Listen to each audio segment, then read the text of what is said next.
एक मेढक फुदकता हुआ जा रहा था, आगे कीड़ों को देखता था, मैं उसको खाकर अपना पेट भरूंगा।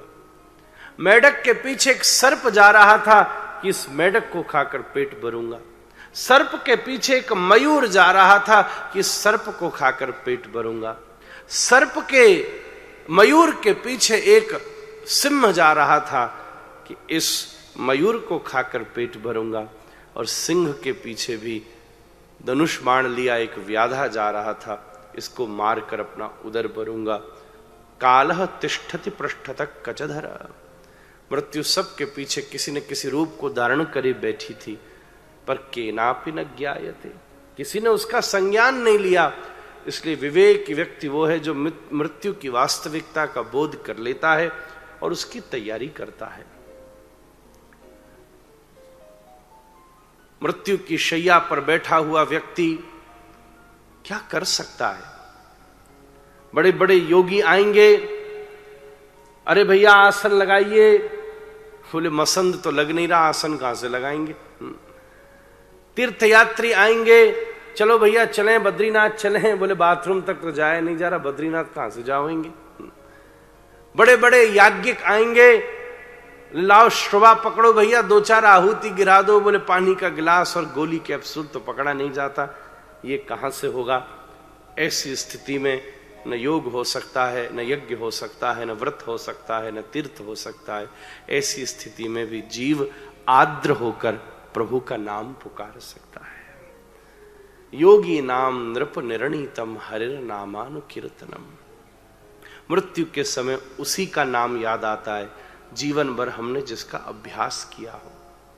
इसलिए राजन यही जीवन का सार है। गंगा के किनारे मैं तुझे भागवत की कथा सुनाता हूं, यहीं तक हमने कल प्रसंग को कहा था। और जो सुखदेव जी ने पहला उपदेश दिया उसी के सारांश को हमने आपके सामने अभी व्यक्त किया। साहित्य में 2 प्रकार की नदियों का वर्णन है। एक नदी है दूरक कूलक प्लावनी धारा, जैसे नर्मदा, जैसे क्षिप्रा, जैसे गंगा, जैसे यमुना। उन नदियों में नहाने की मर्यादा अलग होती है, वहां बड़े ध्यान से नहाना पड़ेगा, जंजीर पकड़कर उतरना पड़ेगा, पैर फिसल गया, डूब गए तो आप मर जाओगे। पर वहीं एक और दूसरी नदी है जो आत्मा के किनारे से बहती है, वो है ज्ञान की नदी, वो है भक्ति की नदी, वो है ये भागवत की नदी, रामायण की नदी, गीता की नदी। उन नदियों में नहाने की मर्यादा अलग है। इस आत्मक कूलक प्लावनी धारा में नहाने की मर्यादा अलग है। उसमें डूब गए तो मर जाओगे, पर इसमें डूब गए तो तर जाओगे महाराज। इसलिए राजन आजा, तू मृत्यु से पहले मैं तुझे इस नदी में डुबा देता हूं। अपने मन को संभाल ले, अपनी इंद्रियों को संभाल ले। जितासनो जितश्वासो जितसंगो जितेंद्रियः। आप कथा में बैठने से पहले कुछ तैयारी करें। सुखदेव जी ने यह बात कही है। सबसे पहली तैयारी आसन। वो सब ऊपर की तैयारी अलग है।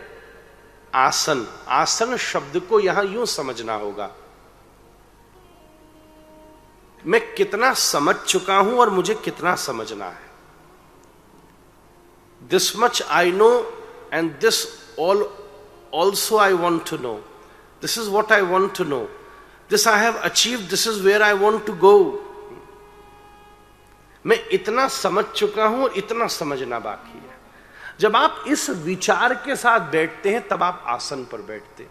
ये वाला आसन तो फट सकता है, खराब हो सकता है, चोरी हो सकता है, पर मन की ये स्थिति मन का आसन है कि भाई हमने इतना इतना तो जाना था आज तक, पर इस बार यहां बैठकर हम इतना और जान पाए हैं और अब इतना और जानना है हमें। जितासनो। दूसरी बात जित संगो। कथा में सबसे इंपॉर्टेंट बात कौन सी है कि यहां कौन हमारे पास बैठा है। ऐसा बैठा है जो बार बार उठाए, कि ऐसा बैठा है जो बार बार उठने से रोके?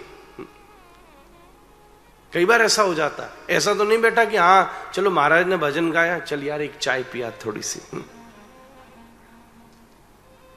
चलो एक ब्रेक तो मिल ही गया हमको छोटा सा। अवसर लगते ही वो आपको बाहर ले जाने का प्रयास करे, या दूसरी तरफ ऐसा बैठा है जो अवसर लगते ही आपसे कहे नहीं भैया इस भजन में भी तो कोई वो बात छिपी है जो इतनी देर से समझाने की कोशिश कर रहे थे। इतनी बड़ी व्यवस्था आपने खर्चा किया है, समय निकाला है, यहां सब बड़े बड़े व्यापारी व्यस्त लोग बैठे हैं, हम भी कम व्यस्त नहीं है, सभी व्यस्त बैठे हैं, पर पूरे 24 घंटे की इस व्यवस्था को हमने केवल इस 3 घंटे के लिए ही तो बनाया है। और अगर हम इस 3 घंटे को दृढ़ता से न दे पाए तो पूरी व्यवस्था शून्य हो गई, सब कुछ व्यर्थ हो गया। आपको सच बात बताऊं, पूरे 7 दिन की कथा आपके लिए है ही नहीं। पूरे 7 दिन में कोई 1 मिनट है जो आपके लिए है, पर यह नहीं पता कि वो 1 मिनट आने वाला कब है महाराज। क्या पता वो पहले दिन शुरू में मिल जाए, और क्या पता वो 7वें दिन बिल्कुल अंतिम शब्द में मिले, क्या पता वो बीच में मिल जाए। ये नहीं पता कि कौन सा 1 मिनट ऐसा होगा जो केवल आपके लिए होगा और जीवन की बड़ी भारी उलझन को वो सुलझन दे देगा। न तो 7 दिन न किसी को याद रहने हैं और न याद रखे जा सकते हैं, और न 7 दिन में सब कुछ केवल आप ही के लिए है। जैसे बाहर भोजन लगता है, किसी का व्रत होगा तो फल खाएगा, कोई ज्यादा आयु का होगा तो हल्का फुल्का खाएगा, कोई युवा होगा तो सब कुछ खाएगा। ऐसे ही कथा में तो हमने सब कुछ कहा है, कुछ युवाओं के लिए कहा है, कुछ वृद्धों के लिए कहा है, कुछ बेचारे जो अभी आर्थिक समस्या में उनके लिए कहा है, जो आर्थिक सुविधा में कुछ उनके लिए कहा है, कुछ परिवार के लिए कहा है, कुछ वो हैं जो परिवार से मुक्त हो चुके उनके लिए कहा है। कथा यहां तक है और यहां से न जाने घरों में कहां कहां तक जा रही है, कौन सी बात किसको प्रभावित करेगी, पर जरूर 1 मिनट ऐसा होगा जो केवल आपके लिए होगा। और जिसने पूरे जीवन में उस 1 मिनट को खोजा है, उसके जीवन में सब कुछ बदल गया है। चित संगो, हमारे जीवन में संग को जीतने की बड़ी भारी आवश्यकता। आप कुछ मत बदलिए, कोई ज्यादा नहीं होती पूजा कोई बात नहीं, नहीं होती माला कोई बात नहीं, बस हां अगर संग श्रेष्ठ है तो यह सब अपने आप हो जाएगा।